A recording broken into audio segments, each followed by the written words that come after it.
What's good, YouTube? It's your boy 3 Stacks. You know I keep it 3,000. Hey man, if I'm lying, I'm flying.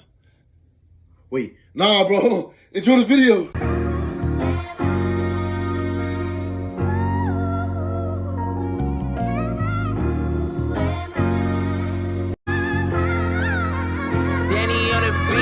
I say, what's good, YouTube?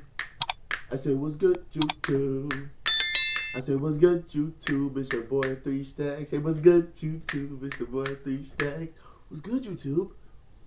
And I'm back at it with another banger. But anyway, so today we're going to be looking at the deserved downfall of Bobbi Althoff.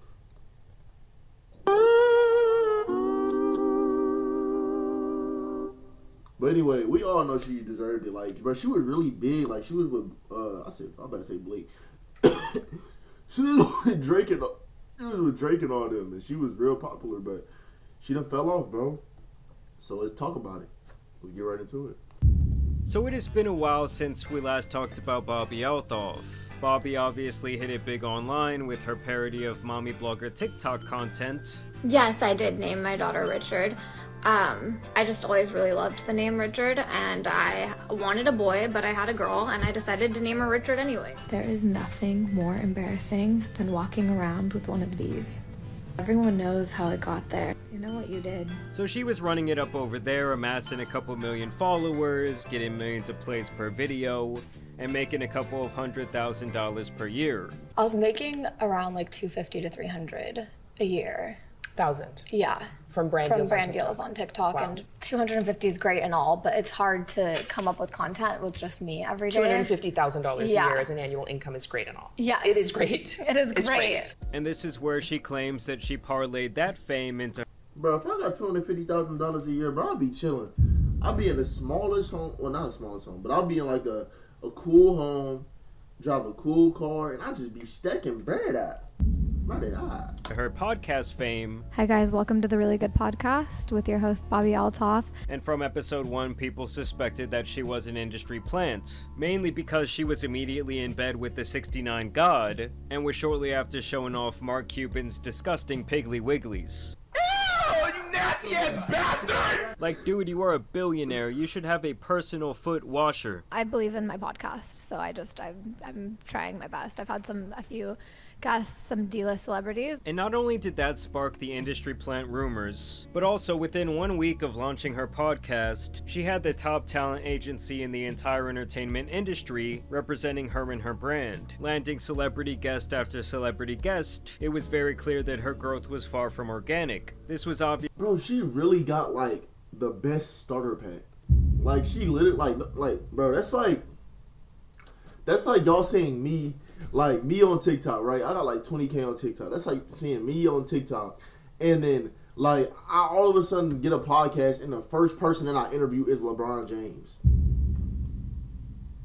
I'm manifesting it, though. I'm manifesting it. Obviously something people called out immediately online and also to her face. I know. You're not an industry plant, right? I am, but... You do feel kind of planty. We do have the same manager, so is this kind I know, of isn't that planted? crazy? Feels a bit planty. This is definitely You got here in 5 minutes. It took me 20 years. Hey, it has been a minute. What I think industry plant is, it's like somebody that has been like, that is tied to someone else in the industry and uses those connections to capitalize, and they like have zero talent. I'm not an anythinger. I don't have any talents. And she even admitted in a later interview that these comments broke her down mentally. Based on what the comments are saying, and sometimes it's just constructive criticism. It can be a little mean, but yeah, it doesn't bother me too much. And I really feel like her and the Hawk Tuah girl were basically on that same wavelength. And just as quickly as each rose, both equally as quickly fell off. I mean, at least for Hawk Tuah, she had this massive scandal that derailed her career. You know, the whole scam in your fans with no remorse thing will kind of do that to you. But as for Bobbi, I think that people really just got sick of her sarcastic, too cool to be here, one-trick pony bit. And when she would get in a room with someone like Offset who read her like a book, she would be made foolish still trying to pull this act off. You wanted to be on my podcast. Why you keep saying that cap ass shit, man? I honestly didn't even want to do this shit. I don't fucking do interviews. I'm fucking with you because they're making me. You need a little bit of seasoning. You ain't got no seasoning, man. You like a plain piece of chicken just on the thing. You pull it off, and then you serve the dish. You need some motherfucking seasoning, man.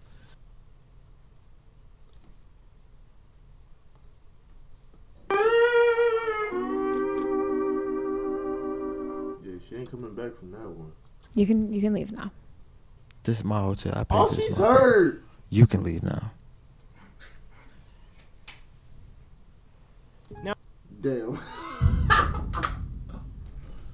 Bro, I just broke my chair. Now, beyond this, the main public ridicule that she faced outside the industry plant narrative was that she broke up her family to be in social circles with famous people. You know, I flew all the way here you did. I really do appreciate on my daughter's that. first birthday I wasn't going to bring that up.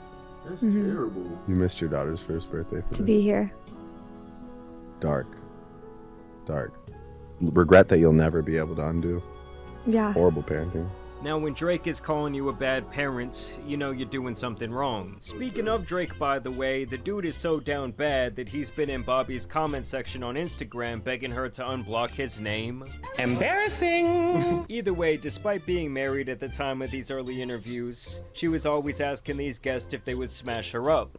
Would you date someone that looks like me? Am I your type? I'd do it. Thank you. I mean, imagine being her husband seeing that shit. The guy did actually file for divorce around a month after the Drake episode dropped, leading to rumors that Drake gave her initial initiation, if you know what I mean. Obviously, after this, she would gain the reputation that she was being passed around the industry. Ryan Garcia was chasing her around the room like it was his crush on the school playground. He would later confirm them hooking up during a Twitter rant. She was seen being drunkenly carried out of clubs, and even had this really embarrassing moment when she tried to do that thing where girls soft launch the guy they're dating, only to have it backfire after the FBI, that is social media, discovered that it was some NFL player and he completely denied being with her in the first place. This caused her to crash out on TikTok. Just like hard to imagine finding someone who is truly good for you. It's hard to imagine there's a world where there's like some. Why didn't you just stick to the podcast thing? Like, her big mistake was that once she started getting the fame, she started letting it change her. Like, she stopped being humble. Like, if you just kept your humble background and was being respectful in your relationship, you wouldn't be going down this road, because then you'll be a wholesome, just bland podcaster. You was already getting the people that you needed to get. You need to stay consistent. Yes. Okay. I don't know how that happens. Oh, okay. Cool. Like, that's cool and all, but like, you started asking, am I your type? Would you like me? You feel me? Like, and that's when you started going downhill. One who's actually meant for you. Dating is just hard, you guys. Like, well, now Bobbi has officially announced that she will be ending her podcast, which is surprising to me considering she was still getting decent guests and views in the hundreds of thousands occasionally. But obviously, when you compare this to her peak where she was getting at least 1 million views per podcast and like these top level guests, it had been looking pretty rough. I mean, no one really knew these people she was now interviewing, and when she was doing solo episodes, there were not many views at all. But either way, she hosted like a funeral for her podcast. Hi guys, welcome to the Really Good Podcast. All jokes aside, all honesty, this is the last episode. In honor of the last episode, my sister and I are going to sing a song. I heard there was a secret chord that David played and it pleased the Lord, but you don't really care for music, do ya? And it goes like, Hear me and hear me good, nigga. I'm here to double down. That shit is a 2-pack of ass. Yeah, I totally have no idea why this podcast fell out of favor. Now, regardless of all of that, even up until last year, someone was funneling money into her career, trying to make her a thing, trying to get her some positive PR with Business Insider and other entities that are known to take money to do interviews or think pieces on celebrities. The Really Good Podcast. She was a great podcast. She got me the car I drive. She got me a lot of stuff, and she was really great. I really did appreciate her for the time I had with her. And she brought me a lot of memories and a lot of great guests. I will miss doing this podcast, and I will miss the money this podcast brought me. Now, over time, it has been abundantly clear that from the start this was all about money and fame to Bobbi, who straight up admitted that even when she was young, that was her main aspiration in life. Mentally decided that she made like at least $300 a year on her podcast alone, and I was like, that's what I need to do next. Like, I need a podcast. How'd you become an influencer or creator? Just wanting to make money. It's like she in general represents a microcosm into our society and how social media has warped people's minds. I hope that I go from D-list to A-list. That's my goal in 10 years. From D-list to A-list. Yes. I feel like over the last 2 to 3 years specifically, I've noticed a change in the way that women in particular present themselves online. And I'll say specifically on Instagram, where there's this sense that they think they are someone famous or a spectacle to be admired, and I find that shit hilarious. And I'm talking about like an everyday regular girl with 500 followers acting like her shit don't stink. I mean, people in general are just so much more narcissistic than ever before due to social media. Or I guess I should say they are desperate for online validation in a way that was viewed as cringy during the early days of social media. As you guys know, this podcast started off just with a girl with a dream to make more money. And I knew when I started that it was going to go places. I didn't know I would fall off as quickly as I did. If you want, oh my gosh, if you make content, your first thing can't just to be make money, because then all your content is going to be fabricated. You have to want to build an audience. You have to want to make connections to people. You have to want to rock with people. You feel me? Like, if your main thing is just to make money, you're going to fall off in just like she did, real bad. To be honest, I did think this was going to last a bit longer. But nevertheless, it lasted a minute, and I'm proud of the accomplishments I have, and I'm pretty sad that it has to end like this, but it's okay. I mean, hey, shout out to her for being able to acknowledge the fall off and the fact that she loves money. She did run about 10 ads in this podcast, and the entire episode in general just seemed like a money grab, where she says, remember when I did this podcast, remember when I did that podcast. And I will never forget the moment he told me that I was like unseasoned chicken.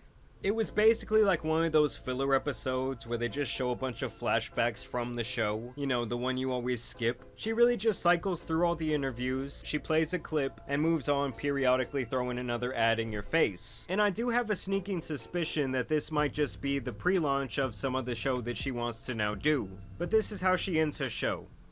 Just any final words? She really fell off. Dang. No, it happened. People said I was falling off, and they were right. So now it's dead. You guys got what you wished for. You wanted it to be over, it's over. It's gone. It's not there anymore. Stop blaming the viewers. You did it yourself. Like, what are you doing? No. I don't know what we're gonna do. I don't know, I just feel like someone who loves being around famous people and rising up the social ranks as she does would not just give it up. It's actually my guess, considering that this episode was posted on the very last day of July, and with these various sponsors riddled into this crock of crap, is that this was only made to meet obligations to them, as when you agree to these deals they usually have allotted time slots of when you will post their ad. And I just cannot see very many people, even if they are a genuine fan of this show, watching the entire thing. And let me just say, the comment section on this video is not exactly what you would expect from a send-off. I mean, it was almost like it was a mixture of good riddance, they were sick of the ads, and then just a bunch of comments about how she left her family to pursue this. Either way, it looks like this is the end of the Bobbi era. Honestly, I think that she would have made more money and had more longevity online in the parody blogger space. But I guess it's a good lesson that sometimes it's better to rise up slow than to just jump on a rocket and burn out. Either way though, I want to know what you guys think about this decision by Bobbi down below. Do you think there was some sort of hand in the background telling her, no, you're not going to be the industry plant no more? They saw the triple toilet paper roll numbers on that Business Insider interview where they said America could not get enough, and they said, this ain't working. I mean, I won't lie to you guys, I feel like in general the podcast space has lost a lot of steam. It's obviously become insanely oversaturated, and I think the gold rush when it comes to that genre is kind of over. But y'all let me know your thoughts down below. Also want to thank you guys for watching today's video, dropping a like and subscribing, but as you guys know, it's been your boy the Tan Superman, and some other industry plants out here need to be exposed. So I'm out. Peace. I ordered 2. Man, I ain't gonna lie, man. Bobbi Althoff, I think it was inevitable that she was gonna fall off just because her content solely came from other people. People weren't watching it because of her. They were watching based off her interaction with other people. That's why when you first make a YouTube account, bro, or any type of social media account, bro, start off with yourself. Like, just start off with yourself. I'm stuttering. Hold on. Start off with yourself so that your audience can get used to you and rock with you, because then you can build an organic base, and even if those people stop showing up, then you'll still have people around. But anyway, I always keep it 3,000, and you know my name, 3 Stacks. So I love y'all. Like, share, and subscribe, and on to the next one. Peace. I got big packs coming on the way. I got big stacks coming out to save. I got Lil Max with me, he the wave. It's a big gap between us in the game.